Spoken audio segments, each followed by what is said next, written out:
So I want to talk a little about that infamous play in the playoff game in '96 against the Broncos. Brunell throws that touchdown pass to you in the back of the end zone. It's always a play that really stuck out in my mind. I just wanted to kind of pick your brain and kind of get some of your thoughts about how that was. Well, I mean, we were on a drive, and Mark Brunell had made this amazing 30-yard run to get us within field goal range. Being that we were playing the great John Elway, we knew that he was known for having fourth quarter comebacks.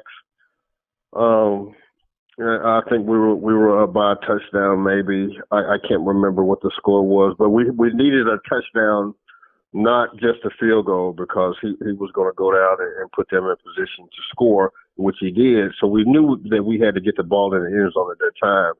We ran the ball after that amazing run by Mark Brunell. We ran the ball a couple of times, didn't get the first down. It was about 3rd and 5 or 3rd and 6, and ball was I think the ball was at the 20 or 16 or something like that. And I tell you, we stepped into the huddle and they called, they sent in one of our bread and butter plays, which is, is a pro red right X read, which I lined up on the left side. I always went opposite of the call. So it was pro red right, and I went to the left, and I knew who I was lined up on. I had been going against Torrey James for the Broncos all game, and not getting many attempts the entire game. So he knew that, and he figured, the defense that they were in, they knew that we probably wasn't going to throw the ball at that particular time of the game.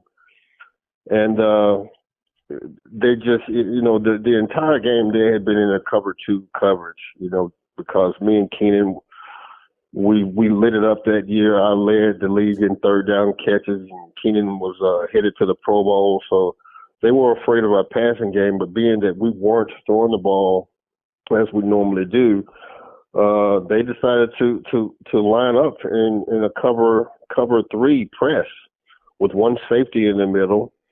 And a couple of series earlier, Steve Atwater, the All-Pro Hall of Fame safety, had gotten hurt. He had a thigh bruise, so he was out of the game. But we continued to run the game, and our offensive coordinator, Kevin Gilbride, noticed that he wasn't in the game, and they had one single safety, and he called that play.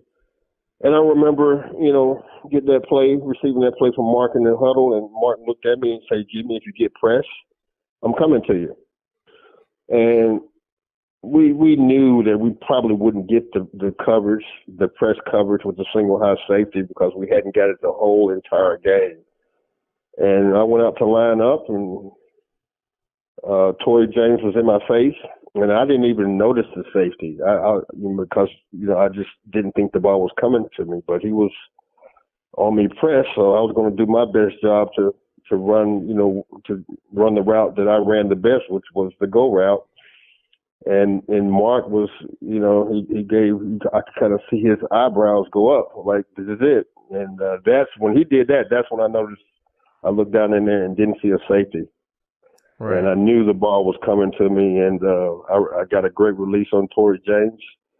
I tried to make it seem like I wasn't going to get the ball. That's what made the play. I came off the ball, fairly decent, but I made it seem like the ball's not coming to me until the last minute. I burst for about 3 to 5 yards and stretched out and made a diving catch just beyond his fingertips. I was able to undercuff him, get my shoulder up under his underarm, and move his arms out the way, and I had a clear path to the ball, and I just had to make an easy catch. It was a perfect throw from Mark Brunell.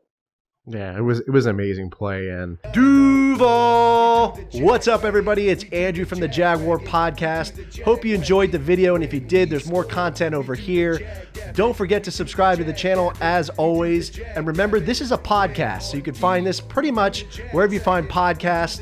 There I'll be doing interviews of current and former Jaguars players, including Joe Schobert, DeJuan Smoot, Shaq Quarterman, etc. And I also do interviews of former Jaguars players, including Natron Means, Jimmy Smith, Tom McManus, etc. So be sure to check out the podcast, subscribe to it, stay safe, stay sane, stay healthy, go Jags, and I'll see you next time.